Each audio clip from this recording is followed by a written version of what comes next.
Hi guys, and welcome back to more Total War Attila. Now today, me and Flame are playing versus one another. I am the Ostrogoths, and Flame is the Geats. We're playing on this massive hillside, as you can see here. I'm up on the top line of this ridge, and Flame is somewhere down in the valley below. We've used our random selection yet again. This is a really good way of playing because it eliminates, sort of natural advantage, I suppose. Flame has some attributes that he's better with, and so am I, and so by choosing a random army, and of course, like, we normally tweak it a little bit. If there's a unit we have which just seems absurd and doesn't really make sense in there, we'll change that one unit out. We can usually, it's almost like a good rule to have, like you can make one unit change after a random or something. That's quite a good way of balancing it up a little bit for yourself, so it's not totally inept. But you'll see that I have some major advantage over Flame actually in this battle. I'm just placing my guerrilla unit here. Guerrilla units are basically units you can place ahead and sort of, outside of your deployment line. This is really good because they can give an advantage in terms of scouting enemy units, seeing what's around. It also means that you can potentially attack from the rear if you manage to place them. However, in placing that unit, I obviously don't know exactly where Flame is going to be, and so that's an issue. And then look, immediately I move this unit because Flame has spawned all of his units so very close to mine, and I can't afford to lose this unit right now at this stage in the game. Luckily for me, Flame actually had his cavalry a little further back behind the rest of his army. Otherwise they might have made a bit of a charge from my guys. My guys moving a little slowly here because they have to get out of this forest before they can move. So as you can see, the gradient on this hill is pretty severe. And that's one of the major issues here for Flame, is that he has to climb this gargantuan hill to actually get to me. It's really extreme, look at this. And this gives me a massive natural advantage, not to mention that I have the forest right up back behind me. It really prevents him from flanking with his cavalry, as you'll remember happened on the last battle. So there's a lot of kind of natural advantages here for me in this battle. There's also another army advantage, which Flame actually has no archers. I have got 2 archer units, and Flame has none. He got unlucky in the roll there, and so they've just got swordsmen, they've got some spear guys, they've got the cavalry there, but they don't have any real archers. And that's a problem as well, because going up a hill like this with, all your guys in heavy armor, it's going to take them some time to get up that hill. They're going to be tired when they get to the top as well, because they're lugging all that gear up the hill. So, that they're going to be exhausted by the time they get there. They're going to be getting hit by volleys of my archers, and then I have natural advantages like the forest behind me as well. So, it's got to be said on this one that the deck is stacked in my favour. However, don't let that fool you, because Flame is a far better player than me. So anything can happen. We'll see how this one goes down. Now, as you can see, the angle that Flame is coming in on, obviously my units were initially facing straight down the hill because I had to be ready for wherever they may be coming from. Now I can see they're approaching me from the right hand side, and so I'm just moving my army around now, repositioning them and getting ready. This is one thing though that does open my left flank up a little, but again you'll see that I you have to be a bit careful there, move some swordsmen in the right place. Right now I've got my archers up front, because obviously it gives them a nice clear line of sight, and they can just fire straight across. I wasn't too concerned that I'd be taking any kind of charges or anything at this point. And they can easily be, that's why I've lined up my spear and pike right behind the archers, so that they can easily just sort of move forward in front and create a wall to prevent the archers from just getting absolutely slaughtered. So again, right now just repositioning these around. And that's one of the things that's really good about Total War actually, is it's just very user friendly. It's not too complicated in terms of actual movement and so on. They made it really good so that you can just adjust and change how you want your units to be. It's often the stuff is just at the click of a button, so it's really, really nice. Okay, here we see the disgusting masses of Flame's army approaching. The lighting in this is really, really nice. I've got a really awesome battle coming up after this one. The next battle I have will be a night city assault. There's a lot of fire and siege equipment and assault towers and things. It's really awesome, and I filmed it like from 2 perspectives, live and actually cinematic as well, so it'll be a really good combination. I'm looking forward to that one. I'm going to make that this next week. So I also have 2 cavalry units, as you can see, lancers and sword guys, off in the hillside here. And at this point I'm just like, okay, it's time to bring them forward. They've spotted them already because his units have come close enough now that they can see them. And I'm just going to move to approach. Now, a lot of the time we kind of psych each other out and we sort of play a bit of mind games about who's going to attack who first. That's one of the best things about multiplayer, is that kind of psyching out. Because a lot of the time if you play AI, they will just kind of full on attack you, or they'll just kind of stand there. It's not so often they play like kind of little mind battles. And so you can see right here, I've just charged straight in. I like to sort of do this with Flame sometimes. Sometimes it pays off, sometimes it doesn't pay off. Flame is quite a kind of considered player. You know, he'll think about where to go and where to move, and, you know, he'll put his units in the perfect place. I sometimes like to kind of engage Flame sooner than later, for the reason that it means it doesn't give him time to think about what it is he wants to do. So whilst he was moving all these guys up, he had his horses just sitting there. He could have maybe brought them all the way back around the other side, attacked me from the rear or something, and we had our units both right there. I was like, do you know what, just get in and take them out. So that's what we're doing. Okay, you can just hear that basically your archers, they always have an ammunition count. You can usually see it as like a little blue bar, and that varies slightly, I think, based on the unit sort of quality. So if they are a sort of veteran unit, etc., they can be a little bit higher. But it costs money as well, always, in terms of points when you're actually building it. Now you can see his units approaching, even though my archers are firing right now. They're in danger, so I'm moving forward my spear guys and putting them all into a defensive position. Now you can see, because of that, Flame immediately starts to flank his sword guys up around. You can see they're moving up to the top and the bottom, and now I'm moving in some of my swordsmen to attack and counter that. I'm also giving them a little sort of morale advantage.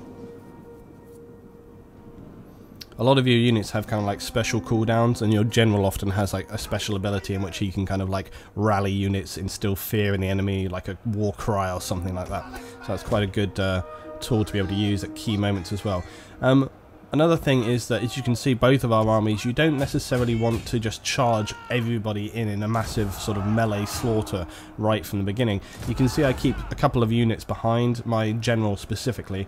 If you lose, and Flame's doing the same thing, you can see he's got his general sitting behind some spear wall right there. And basically, you want to always be able to keep hold of your general, because when you lose your general, that's a massive morale loss for your team, you know, for your army. Everybody is like, no, I've done general dead. So you've got to try and keep hold of him. You can see that my horses have actually done particularly well here. The cavalry units have wrecked Flame's army, and that's quite surprising actually, because they seemed relatively evenly matched. I think the only thing that can account for that is probably that my guys are a little bit more experienced, a little bit more veteran. And my archers right here, I'm just telling them to target some specific units. You can see my archers, one of them is, yeah, they're still doing, this archer unit here has taken a bit of a battering.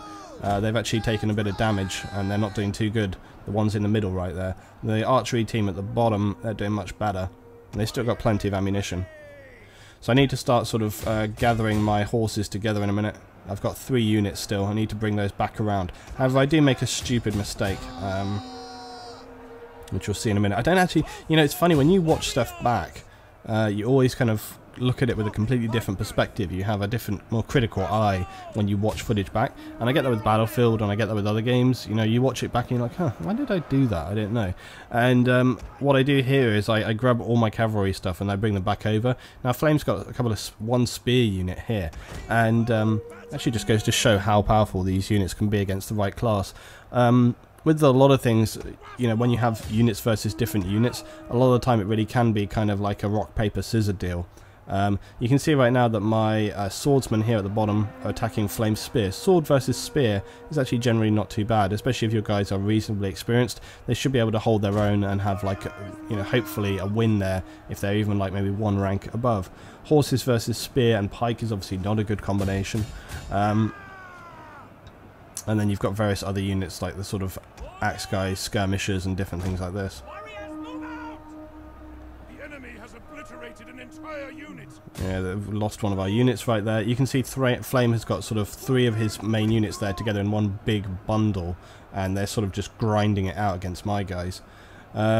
But here, you see, I bring my horses through. This is very frustrating. I should have, this was an error by me as well. What I was doing here, I was trying to get them to follow a specific path like this, you see me doing, and then click on the unit. That's not how you do it. You have that's what you do. So it works a little bit differently. But I did manage to get my horses to go straight through and into the back of Flame's swordsman. So now I need to bring my general in. My sword unit here in the middle, you can see, have just broken. That break is basically when they're too tired or they've lost too many units and they just go, we've had enough, and they start to flee, they start to run away. I'm just slightly repositioning my pike guys as well, I think. So just bring the horses in. Now this was a big error. I'm thrashing to get those horses guys in on this. I was under the impression that, I don't know why I did that. It seemed like such a stupid thing now that I look at it right now. No idea why I did that at the time. But I think I was thinking like, hey, if I get my horses did pretty good against their cavalry, so you know, maybe they'll hold their own here against the spears. They just get instantly annihilated. It's like a really poor decision. But it's a good lesson for you, you know. Don't put horses in against spear at any time unless they're already in combat. Maybe if they were already in combat against another unit, like sword unit, like these guys actually right here on the bottom. If they're already in combat like that, you can attack them from the rear. Well, obviously if they're fighting, they're facing one way. They can't just turn around very easily and start fighting a cavalry unit behind. So you probably have a lot more success in doing that. And again, you know, watching it again, I probably should have done that. So things are actually not looking too great for me at this point. I've got one archery unit. I've got one broken but rallied swordsman unit. I've got some sword and spear, like pike guys right there. Pike, not the best for close quarter combat, it's got to be said. And I got my general as well. But, sorry about my voice, by the way. It's a bit early in the morning. I'm like, But we are just about holding the line. Flames guys, by the way, the whole deal as well is sometimes you can just wait it out. I nearly at one point repelled a city attack with I think I was outnumbered about 4 to 1, and I only had like city basic defenders, not even a proper army, and I nearly managed to hold out against it, but then my units just got exhausted and they all fled and I lost. And that's the thing. Exhaustion is a real thing in this game. Your units will get tired, and you can see right here that I'm just throwing everything in a big mix here against Flame's last remaining units. He's got 2 spear units up, he's got his swordsman, he's got his axe guys. He did have a unit flee up the hill as well, which I think I started to engage with archers and so on. Yes, and you can see it just broken another one of his units there. And this is the thing, see, they're getting tired, they're worn, and I've got my cavalry in there. And the cavalry have had a nice rest because they did that first engagement, and then they had a bit of a combat, pull away. So sending the cavalry in here, even though they're weak at this point, it's like just enough to just, bam, finish them off. So overall, I made a few mistakes here, but it finished up actually not too bad. But it was, I mean, look at the slaughter. Just so many people dead here. This was definitely a battle of just attrition. We just ground each other down on this hillside. But this probably should have been a stronger win for me, and it speaks a lot for Flame's ability at this game, that he was actually able to wear me down so much. Because like I say, I had the archery units right there, and I still had some reasonable cavalry units at the end. It was a mistake for me to, you know, send the cavalry in the way that I did. It would have been better to bring them in below and then attack that one spear unit from the rear, or perhaps save them up for later on when I could have brought them around, or just kept them on the sideline. But there we go, Pyrrhic victory for me. So that was a good round, and we just enjoyed that one. It also goes to show, actually, by the way, check this out, that you can actually have quite short games of Total War. The last one was quite long. It was like it was an hour that I cut down to half an hour. I've barely edited this video. This was like a 16-minute round or something.